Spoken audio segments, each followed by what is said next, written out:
একটি বিক্ষোভ সমাবেশ দিয়েছিলাম আমাদের নতুন বাংলাদেশের সংগঠনের পক্ষ থেকে অক্টোবরের 20 তারিখে, এবং এই সদ্য আমি জেল থেকে মুক্তি পেয়েছি 2 মাস জেল কেটে। তো আমি কাশেমপুর কারাগার থেকে যখন কাশেমপুর 2 কারাগারে আমি বন্দী ছিলাম, সেখানে প্রায় 400-র মতো বিডিআর সদস্য এই মুহূর্তে সেখানে বিনা বিচারে 17 বছর প্রায় জেল খাটছে। এবং তাদের সাথে বিশেষ করে আমি যে রুমে ছিলাম, একটি করুণ ঘটনা বলি, সেটি হচ্ছে অসীম কুমার কুণ্ডু মাগুরাতে বিডিআর সদস্য। তার যখন এই চাকরি যখন সে জেলে গেছে, তার আগে তার হাতের আংটি বদল হয়েছে বিয়ের জন্য। এই আংটি বদলের পরে শেষ করে যখন সে ঢাকায় আসছে, তখন তাকে গ্রেপ্তার করা হয়। আজকে যে মেয়ের সাথে তার বিয়ে হওয়ার কথা ছিল বিডিআর সদস্য অসীম কুমার কুণ্ডু, আজকে বাচ্চাসহ সেই বিবাহ তার সাথে না হয়ে অন্য ইয়ের সাথে বিবাহ হয়েছে এক ব্যক্তির সাথে, সেখানে জেলখানায় বাচ্চাসহ দেখতে এসেছে। আজকে বয়স তার 50 হয়ে গেছে, সে চিরকুমার রয়ে গেছে। এই যে বিডিআরের যে করুণ পরিণতি, আজকে আংটি বদল করা হয়েছে, সে বিবাহ করতে পারলো না।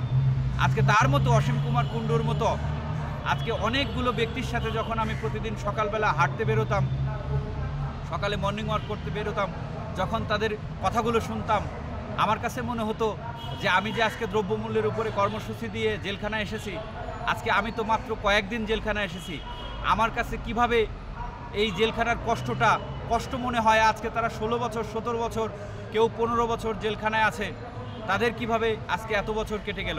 জেলখানার মধ্যেও যে পারিশ্রমিক পাওয়ার কথা, সেই পারিশ্রমিক কিন্তু তারা পায় না, সেখানেও বেতন বাকি রাখা হয়।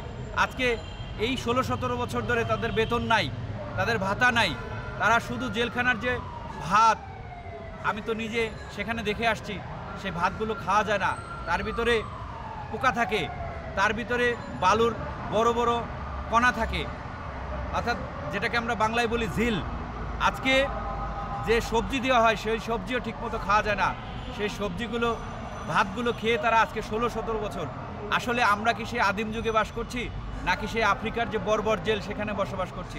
আজকে এই ক্ষেত্রে আমি বলবো যে অনতিবিলম্বে যে বিডিআর সদস্য যে মানবতার জীবনযাপন করছে এবং বিনা বিচারে তাদেরকে যে আটকিয়ে রাখা হয়েছে, আজকে এই পরিবারের ভরণ পোষণ এবং তাদের যে বিগত দিনের যে বেতন, সেই বেতনগুলো এবং তাদের স্বপদে বহাল করার জন্য দাবি জানাচ্ছি। পাশাপাশি যে বিডিআর সদস্য এই জানুয়ারি মাসের মধ্যে তাদের মুক্তি দাবি করছি, এবং তাদেরকে আজকে যে কমিশন গঠন করা হয়েছে, কমিশন গঠনের নামে আজকে যে কালক্ষেপণ, এটি অবশ্যই তাদের প্রতি মানবিকতা। এবং আজকে যদি শেখ হাসিনার যদি যুদ্ধ অপরাধী বিচার এই হত্যাকাণ্ডের জন্য দ্রুত ট্রাইব্যুনাল গঠন করা হয়, তাহলে এই বিডিআর সদস্যদেরকে যারা বিনা অপরাধে জেলখানায় এত বছর ধরে আটকিয়ে রেখেছে, তাদেরকেও এই আন্তর্জাতিক যে ট্রাইব্যুনাল আছে, সেই ট্রাইব্যুনালে বিচারের আহ্বান জানাচ্ছি।